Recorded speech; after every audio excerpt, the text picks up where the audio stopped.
বন্ধুরা, আজকে আমি বানাচ্ছি পাঁচমিশালি সবজি। এখানে নিয়েছি কুমড়ো, থোড়, ডাঁটা, আলু, বেগুন আর ঝিঙে। 1 কাপ ভেজানো কাঁচা ছোলা নুন দিয়ে ভেজে নিচ্ছি।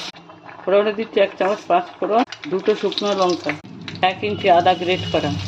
আগে দিচ্ছি আলু, থোড় আর ডাঁটা।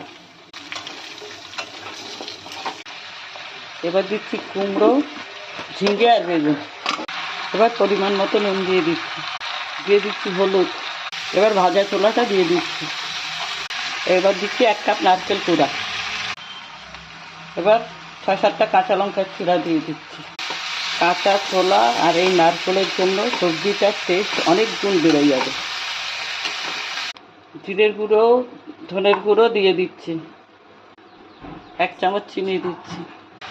একটুখানি সিমের বিচি ভিজিয়ে রেখেছিলাম, সিমের বিচিটা দিয়ে দিচ্ছি। 1 চামচ ঘি দিয়ে আমার সবজিটা নামিয়ে নিচ্ছি।